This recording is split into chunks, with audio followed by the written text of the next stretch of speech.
Hello and welcome to Hexed Encountered. I'm Joe. In this video, it is Sports Saturday, of course. We are going to do the video that I mentioned earlier, talking about Pro Wrestling Superstar 2.0, how to create a wrestler. I'm just going to kind of go over basic guidelines and talk about some of what you might want to think about while doing it. So let's jump right in. This should be relatively short and sweet. So here we are on the main screen, of course, and you can see our options. Now, if you didn't watch the first look, you can to kind of see what all of these buttons do. I kind of went through everything, but just briefly, we're going to go into our edit area here. And then you can see you've got wrestler editor. That's what we're going to use. Then there's also a tag team editor and then a card editor. So the card editor is what you will use to actually make a wrestling card where you have matches, etc., etc.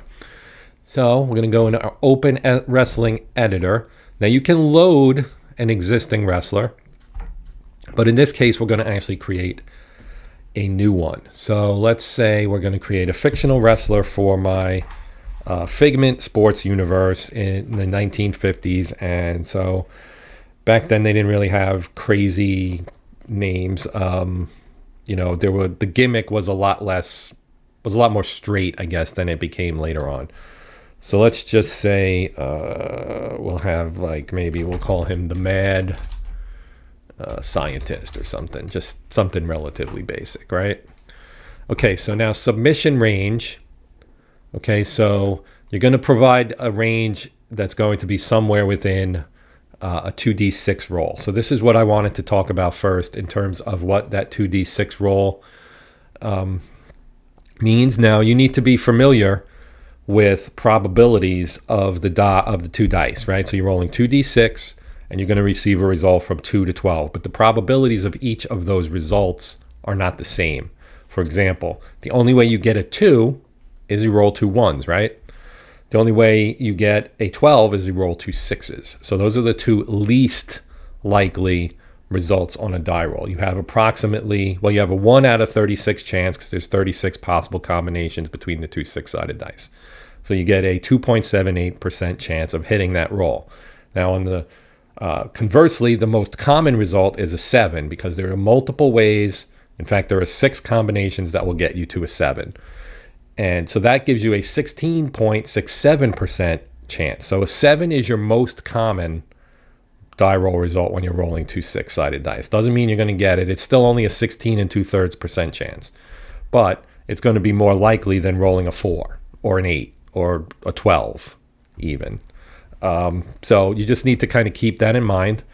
So I've put up a list here that shows you the probabilities of each result so that you'll know, okay, if I wanted something to be relatively rare, the rarest you can make it is either a 2 or a 12. You can pick which one you want. The probabilities are identical, but that's the lowest probability you're going to get. But for a range, so if you want somebody who's relatively weak maybe and easily, they give up easily. They get, the opponent puts them in a submission hold, they're done, right? Maybe you want it to be like a 6 to 8, which would be your 3 most common probabilities. That would give you a probability somewhere around 43, 44%. So that's obviously almost 50%. And you can make it as big as you want. You could do 2 to 12, which means if no matter what the roll is, yeah, he's done. Or she, depending on what you're making here. But that's the key thing, and that's going to be obviously this is a dice-based game. That's going to be something that we're going to see come up frequently. All right, I'm not going to beat that dead horse anymore. So let's just say he's pretty tough, and we'll just give him a 2 to, let's give him a 2 to 4. So a 2 to 4 would give you something like 15, 16% chance of submitting. Then you have a tag team range. Now, if he's a tag team wrestler, you would need to fill this out. If he's not, then you don't really have to worry about it. But it may be a good idea to throw one in there anyway, just in case he gets kind of put into a tag team. You change your mind down the road. Of course, you can always add it, but you may want to include one anyway. The tag team range is used during a tag team match when a wrestler is in a dire pinning predicament, so he's trying to tap out, right? And get his teammate to come in to make the save. So again, you look at your or you need to be cognizant of your probabilities and put a range in there, accordingly. Let's say 5 to 7 or something, right? It's wide open. You can do whatever you want. Good idea also that I did not mention is to load an existing wrestler. The wrestling repository for the game has tons of wrestlers in it, including the original ones that came with the board game, which of course is called Superstar Pro Wrestling. So you could get those. The super sets are what they're called. I think there's 3 of them. You can download those and you can see all the original wrestlers that were included with the game back in the 80s. But anyway, you can always base your wrestler on a real wrestler, or if you know a wrestler that you want to create, a real life wrestler, you can do that as well. You just kind of have to make some calls. It's a lot of judgment calls on some of this stuff. All right, so priority. Now here, this is not a die roll. This is just a rating, basically. So you have the rating of a wrestler as a singles wrestler and as a tag team member. Pretty simple. For singles, you get 1 to 5 plus. So 5 plus would be championship caliber. That's your top-notch wrestlers, right? 1 is your, enhancement talent, your squash victims, basically. So, you could say maybe he's a top contender, so we'll give him that. And then on the tag team side, it goes from 1 to 3 plus. So you could say, well, he's pretty good. We'll give him a 2 there, right? Then I'm going to say that this is the set I'm creating. I'm going to make Figment Wrestling. And you can add a wrestler image. I don't think I have any right now. So we just click browse, and then it's on my other screen, so that's not a big deal. Let me go find somebody. There we go. So I found an image. This will be my mad scientist, right? Now you can do save, and that would open up your save dialog. I'm not going to save them yet because we're not done. Now you've got a bunch of different tabs up here for the various cards that the wrestler gets. If you're familiar with the game, you get like a sheet, and the sheet will have a bunch of different tables on it, essentially, for die rolls. So we have our general card. General card, pretty simple.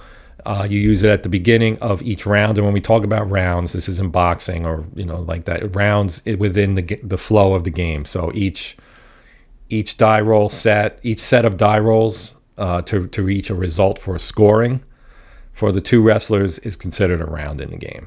So this will determine whether he's on offense or defense, basically, and whether or not he's going to do double teaming with a tag team partner. So you have 3 possible options here: offensive card /TT, which is the tag team, and then DC. So if you have a primarily defensive wrestler, you would obviously want to use the DC more often than the OC. And again, you're looking at a 2d6 roll, so 7 is most common. So if you want him to most commonly be on offense, you would stick an OC in there. And then maybe you put a DC in here, and you can kind of balance it however you want. You can put whatever you want, basically. Oh, you can only select that once on a card. Okay, see, I didn't know that. There we go. So maybe he's primarily going to be trying to be on offense, let's say, right? So we do that, and then a 12 will be DC, right? So now we move to the defensive card, and the defensive card is basically like saving rolls, right? You break a hold, you absorb punishment, you neutralize the offensive move with basically like maybe a counter. So reverse would be for the reverse, but you can receive 4 points because you basically neutralize the move. And then the counter would be the reverse. So you have those options in here: A, B, C, and reverse. So again, A is a defensive attempt to break a hold. You'll get 2 points for that. B means you take the punishment. You don't get any points. And C means you neutralize it and you get 4 points. So maybe we say, okay, we give them B's in the 2 or 3 least common results, maybe. And then we get an A, and maybe he reverses on a 4 and a 9. And you don't have to, tag these up, you can do however you want, right? So we can say that maybe on a 7 and an 8 he does those, and then we get a reverse on a 6, and maybe he gets an A here or something, right? So this is a fairly decent defensive card here. So again, it fits in with the quality of the wrestler you're creating here. Offensive card. Now here you need to actually name moves. So it being the the 50s for me, I would put in things that would fit that particular era. You can put whatever you want. Down here we have, if a wrestler's on offense, the player will make an offensive card roll, right? So if you're on your general card, you roll an OC, you come to your offensive card, and then you're going to roll 2d6, and you're going to get a move with a number of points, and then maybe something special over here on the end. And so let's talk about that. So if you put a PA, that's a pin attempt move. So that's going to be a strong move that's going to lead to a pin attempt. Then you've got the asterisk, which is a submission move. So at the end, you'll roll for a submission, or the other wrestler will roll against his submission rating. And then you've got your specialty move, which is your finishing move. No point total because that has its own card. So you're going to roll on your specialty card. So if you roll an S, you're going to roll again on your specialty card. The double X is a grudge match move. So if you're in a grudge match, because the game has grudge matches, then you would roll on the chart for the grudge match. The DQ, you've got a disqualification move. So that's a throw out of the ring, possible count out situation. And then you have the ropes, which will lead to the ropes chart. So for a regular offensive move, do not select anything. So, if we were going to do just a regular old move. So let's say we were going to do, let's do like a suplex, right? So let's put suplex in here, and let's say it's a 4-point move, and it's not anything special. So it doesn't get anything in here. Then let's say, maybe 5 is a sleeper hold. And that'll be like an 8-point move, and it'll be his submission move. So you put an S in there. So you get the idea. That's how you do it. I'm not going to flesh everything out. I just want to give you a few examples. So then we have our ropes card. Now here in the ropes card, again, it's a 2d12. So again, you're going to want to think about the probabilities. I'm beating a dead horse here, but that's very important because whatever you put in this 7 box is the most common result you're going to get. So if you really want to hammer something home, you stick it in the 7. That's going to be your most, and again, conversely, if you want something to be rare, put it in 2 or 12. So if you roll ropes on the offensive card, so you can say, I don't know,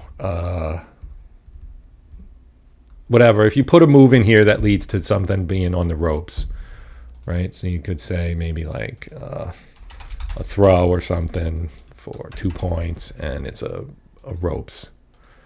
Now when you roll a 10, you see it like grayed out and I put points in there, which you can't do, and I forgot about that, but it grays it out. So now that it's a ropes, and it just says ropes. I didn't know that either. Okay. So here on ropes, you can then put in things that happen, and again, it's just like you have a move name, and then you have a point total, and then you have your possible other things like a DQ. Now an NA, no action. So if we know that we're not going to get anything, you just put NA in there, and it grays it out.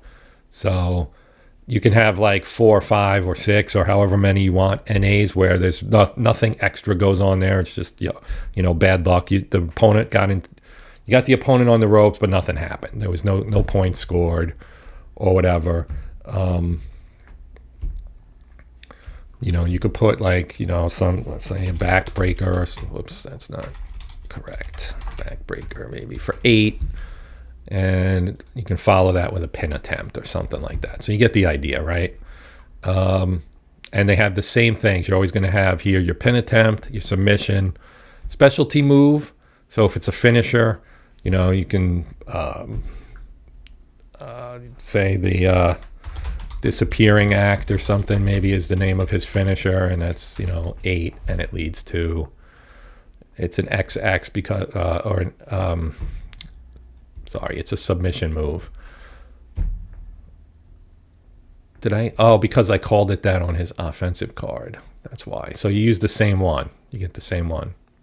And you don't do that because, again, it rolls on the opponent's submission. So I made a boo-boo there.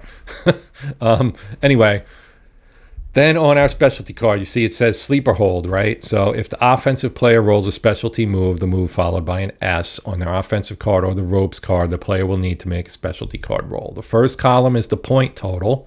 So you can have various point totals here. And the second column is the move type. So again, you have several here. You have a pin attempt, a submission, and then the DQ, which isn't listed here, but that would be kind of your roll for a disqualification. So, you could put in here maybe like 4 and a pin attempt, and then maybe, and again, a 1 through 6, everything is equal probability. So you can put whatever you want in here. They'll have an equal chance of coming up, a 1 in 6 chance, right? That's common sense. So you just list out what you want in here, and you can have, if there's nothing, you just leave it blank. If it's like a regular, if it's a regular 2-point move or something, you put that in there. If it's a 6-point and it's a submission move, you put that there, whatever. You can mix it up. You have a lot of various possible combinations of how all these things can work out. So you can really craft your wrestlers to be unique, which is really cool. But that is basically how this works. And then at the end, you just put save as. It's going to open a save dialog.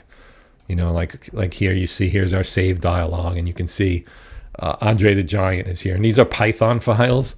That's what PY means, Python. So that's just a Python file extension. So don't wonder what PY means here. That's just what that is.